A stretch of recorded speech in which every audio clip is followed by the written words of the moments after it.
오늘 우리에게 주시는 하나님의 말씀 창세기 39장 1절부터 23절까지 말씀입니다. 창세기 39장 1절부터 23절까지의 말씀. 이제 봉독하겠습니다. 하나님의 말씀 경청하십시오. 요셉이 이집트로 끌려갔다. 요셉을 이집트로 끌고 내려간 이스마엘 사람들은 바로의 신하인 경호대장 이집트 사람 보디발에게로 요셉을 팔았다. 주님께서 요셉과 함께 계셔서 앞길이 잘 열리도록 그를 돌보셨다. 요셉은 그 주인 이집트 사람의 집에서 살게 되었다. 그 주인은 주님께서 요셉과 함께 계시며 요셉이 하는 일마다 잘 되도록 주님께서 돌보신다는 것을 알았다. 주인은 요셉이 눈에 들어서 그를 신복으로 삼고 집안일과 재산을 모두 요셉에게 맡겨 관리하게 하였다.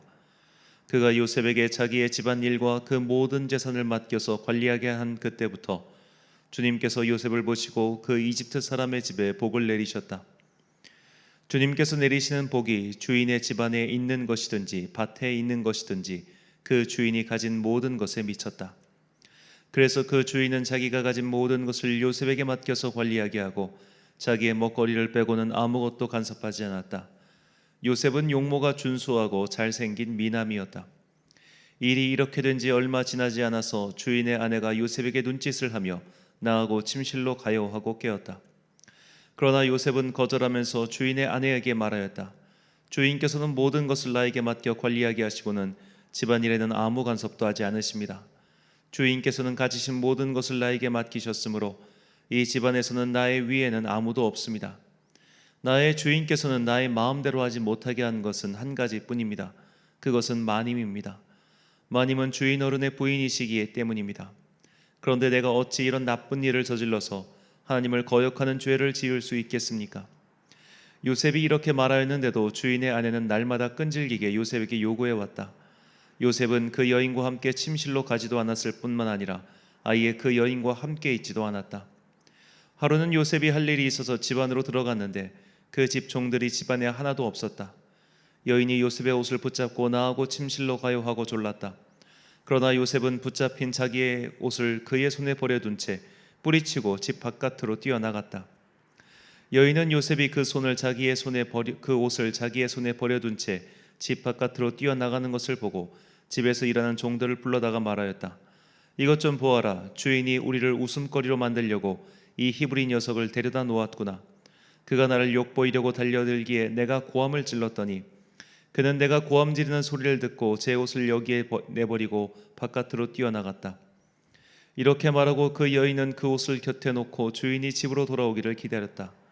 주인이 돌아오자 그에게 이렇게 일러바쳤다.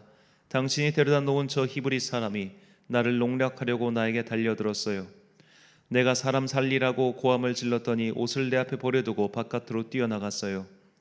주인은 자기 아내에게서 당신의 종이 나에게 이 같은 행패를 부렸어요 하는 말을 듣고서 화가 치밀어 올랐다. 요셉의 주인은 요셉을 잡아서 감옥에 가두었다.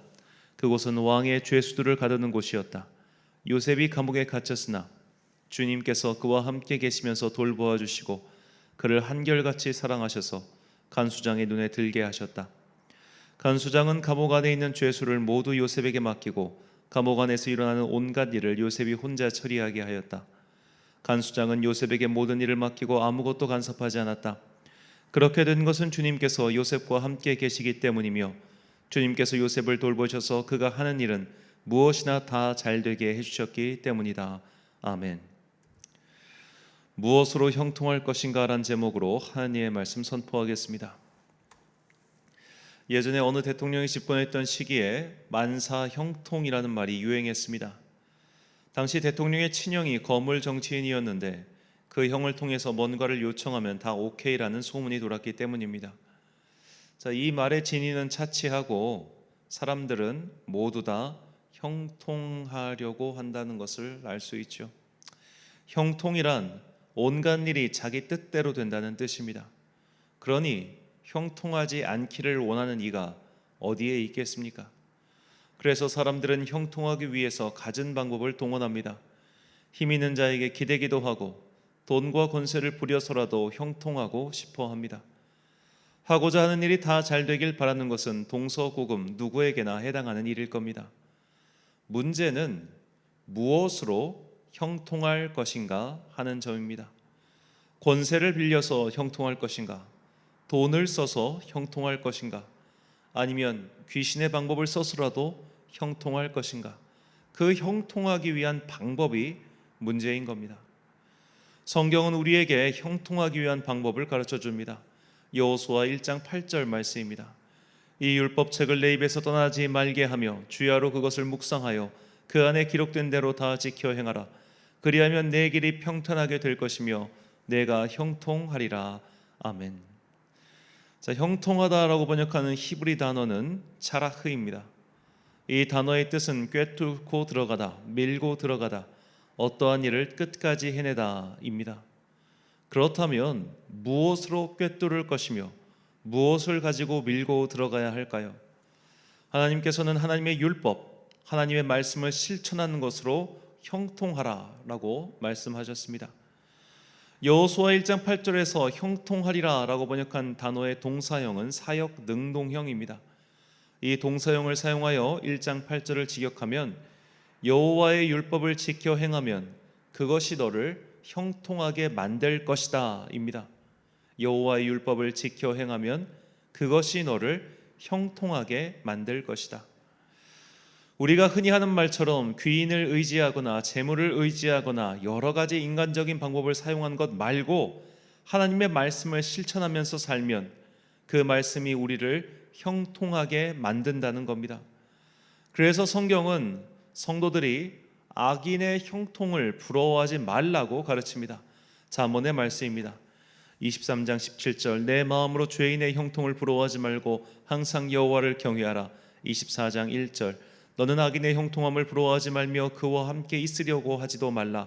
24장 19절 너는 행악자들로 말미암아 분을 품지 말며 악인의 형통함을 부러워하지 말라. 자, 세상은 공평하지 않습니다. 부모 덕분에 성공하는 것은 그나마 양반이죠. 온갖 편법을 사용하거나 비겁하게 상대방을 넘어뜨려서 성공하는 이들이 어디 한둘입니까? 우리는 그런 일들을 볼 때마다 정의를 부르짖고 공정을 외칩니다.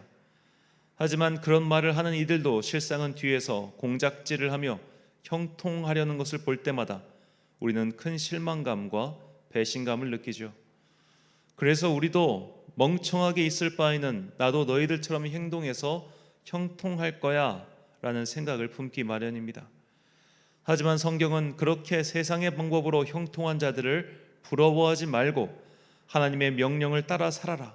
그러면 형통할 것이다 라고 계속 말하고 있습니다. 오늘 본문은 그런 악인의 형통한 길을 따르지 않고 하나님의 뜻을 따라 살고자 했던 요셉을 보여주고 있습니다. 본문은 요셉을 가리켜 형통한 자라고 소개합니다. 본문 2절 말씀입니다. 여호와께서 요셉과 함께 하심으로 그가 형통한 자가 되어 그의 주인 애굽 사람의 집에 있으니. 아멘. 자, 이 형통한 자가 되었다. 이게 얼마나 대단한 일인가 하면 성경 전체에서 그가 형통했다라고 설명한 이는 총 4명뿐입니다. 솔로몬, 우시야, 히스기야 그리고 요셉입니다.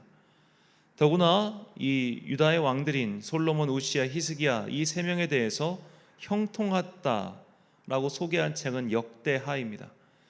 역대상하는 에스라가 집필한 것으로 알려져 있는데 이 에스라는 그 열왕기 상하에 비해 유다 왕국에 대해 굉장히 우호적으로 편찬한 역사입니다. 그래서 역대기에는 다윗과 밧세바 이야기도 나오지 않고 솔로몬의 타락도 나오지 않습니다. 그렇다면 좀 더 객관적인 시각으로 볼 때 형통한 사람이라고 인정받은 사람은 요셉 한 명밖에 없다고 말해도 과언이 아니죠. 그래서 본문에서 이 형통한 자라고 번역한 이 차라흐의 분사형은 오직 요셉에게밖에 나오지 않습니다. 그렇다면 하나님께서는 왜 요셉과 함께 하셨으며 그를 형통하게 만드셨을까요? 그가 하나님의 뜻을 전심으로 따르는 자였기 때문입니다. 본문 9절 말씀. 이 집에는 나보다 큰 이가 없으며 주인이 아무것도 내게 금하지 아니하였어도 금한 것은 당신뿐이니 당신은 그의 아내임이라.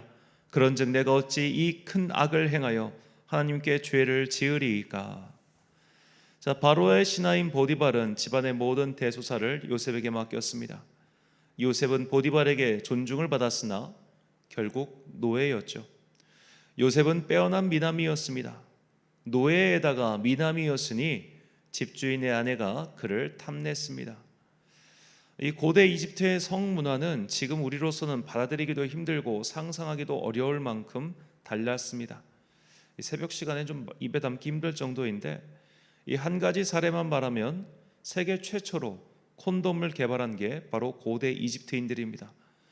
노예 입장에서 주인의 부인과 관계를 가지는 것은 당시 그들의 문화에서 볼 때 딱히 죄도 아니었으며, 무엇보다 노예는 그 요청을 거절할 수도 없었습니다. 요셉은 단순히 성관계 요구를 거절한 것이 아니었습니다. 목숨을 걸고 자신이 지켜야 할 도리를 지킨 겁니다. 하지만 이 일로 인해 요셉은 억울한 누명을 쓰고 감옥에 갇히고 맙니다. 만약 우리에게 이런 일이 생겼다면 어떤 생각이 들까요? 내가 하나님의 명령에 순종하여 의를 지켰는데도 오히려 어려운 일이 닥치지 않았는가? 오히려 억울한 일을 당하지 않았는가? 너무 실망스럽다. 그런 생각이 들지 않았겠습니까? 그러나 요셉은 그 감옥에서조차 형통한 자가 되었습니다. 본문 23절 말씀. 간수장은 그의 손에 맡긴 것을 무엇이든지 살펴보지 아니하였으니 이는 여호와께서 요셉과 함께 하심이라. 여호와께서 그를 범사에 형통하게 하셨더라. 자, 우리는 여기서 이 형통의 범위, 형통의 종류 등을 생각해 봐야 됩니다. 노예가 형통해봤자 노예입니다. 죄수가 형통해봤자 죄수입니다. 노예와 죄수 수준에서 형통해봤자 귀족들이나 왕족들, 부자들의 형통함에 비하겠습니까? 자신에게 누명을 씌운 자들의 형통한 것에 비하겠습니까? 아니면 자신을 팔아넘긴 자들의 형통함에 비하겠습니까? 노예가 아무리 형통하고 해도 노예이고, 죄수가 아무리 형통해도 죄수에 불과합니다. 왜 성경이 그렇게 여러 차례 악인의 형통함을 부러워하지 말라고 말했겠습니까? 지금 내가 얻은 이 형통함을 가지고 악인의 형통함과 비교하면 너무나 초라해 보이기 때문에 쉽게 악인의 길에 빠지기 쉬운 그런 유혹을 느낀다는 겁니다. 일이관지라는 사자성어가 있습니다. 하나로서 모든 것을 꿰뚫어 버린다는 뜻입니다. 악인의 길을 따라가고 세상의 방법대로 살면 일견 형통해 보이고 또 형통할지도 모릅니다. 그러나 성경은 분명히 악인의 형통함을 가리켜 죄라고 말씀합니다. 악인의 형통함을 부러워하고 그 길을 따라가면 결국 그것은 죄를 짓는 것이며 죄의 끝은 사망과 심판이라는 것을 잊지 마십시오. 우리는 하나님의 방법으로 그분의 말씀을 따라 사는 것으로 형통해야 합니다. 그것으로 사막의 강을 만들고 광야의 길을 내야 합니다. 그 형통함은 악인들의 형통함에 비할 때 굉장히 초라해 보일 수 있습니다. 기껏해야 노예 수준이고 죄인의 수준에 불과할 거야 라고 조소를 받을 수도 있습니다. 그러나 하나님께서 끝까지 하나님의 말씀대로 형통하고자 하는 자의 손을 들어주십니다. 그와 함께 하시고 그의 길을 열어주십니다. 그러니 세상에서 왕의 형통함을 누리는 자들을 부러워하지 마십시오. 그들의 형통함의 끝은 결국 사망과 패망입니다. 그러나 의인의 형통함은 이 세상에서 볼 때 비록 죄수와 노예 수준의 형통함일지 몰라도 하나님의 나라에서 그 빛은 찬란하기 그지없는 법입니다. 시편 37편 7절과 34절 말씀입니다. 여호와 앞에 잠잠하고 때를 기다리라. 잠잠하고 참고 기다리라. 자기 길이 형통하며 악한 꾀를 이루는 자 때문에 불평하지 말지어다. 여호와를 바라고 그의 도를 지키라. 그리하면 내가 땅을 차지하게 하실 것이라. 악인이 끊어질 때에 내가 똑똑히 보리로다. 아멘. 사랑하는 천안 광성교회 성도 여러분, 그리고 이 새벽을 함께 깨우고 계신 귀한 주님의 자녀 여러분, 악인의 형통함을 부러워하지 마십시오. 그들이 설령 이 땅에서 왕처럼 형통함을 누린다 할지라도 부러워할 것 없습니다.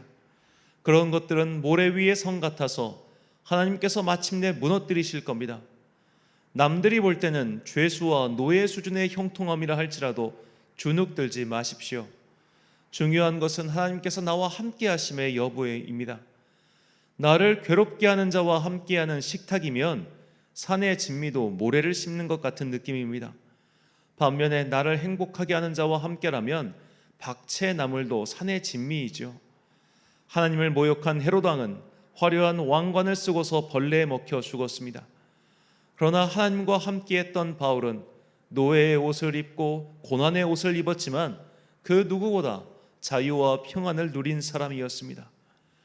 악인의 누리는 왕의 형통함을 부러워하지 마시고, 비록 노예와 죄수의 형통함이라 할지라도 하나님과 동행하며 이 세상에서 얻을 수 없는 평안과 복을 얻는 여러분과 제가 되시길 주의 이름으로 축원합니다. 기도하겠습니다. 사랑과 은혜가 풍성하신 아버지 하나님, 요셉은 주님께서 함께 하셔서 형통한 자가 되었습니다. 그는 목숨을 걸고 주님의 뜻을 지켰습니다. 그러나 주님, 그 요셉의 형통함이란 그를 팔아넘긴 사람들에 비했을 때, 그에게 억울한 누명을 씌운 사람들에게 비했을 때 너무나 초라한 형통이었습니다. 그래서 우리는 의인의 형통함보다 세상에서 악인들이 누리는 그 형통함을 더 부러워할 때가 많이 있습니다.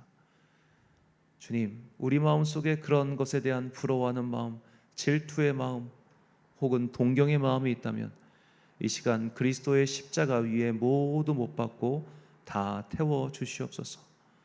비록 우리가 산의 진미를 먹지 못한다 할지라도 주님과 함께라면 박채나물도 즐거워하고 초가산간도 궁궐처럼 여길 수 있는 그런 진정한 믿음의 사람 되게 하여 주옵소서. 언젠가 주님께서 우리를 부르실 그때에 천국에 우리를 위한 집이 예비되어 있다는 것, 천국에 우리를 위한 잔치자리가 예비되어 있다는 것, 그 말씀을 굳건히 믿고 언젠가 우리가 받게 될 의의 면류관을 사모하며 이 땅에서 지금 내가 누리고 있는 형통함에 만족하고 감사하며 살아가는 당신의 자녀들 되게 하여 주옵소서. 일교차가 심해지는 가을입니다. 주님께서 우리 성도들의 건강을 지켜주시고 따뜻한 성령의 바람을 그들 가운데 불어넣어 주사 그들이 이 환절기에 고풀에 걸리지 않고 건강 상하지 아니하도록 주님께서 눈동자와 같이 지켜주옵소서.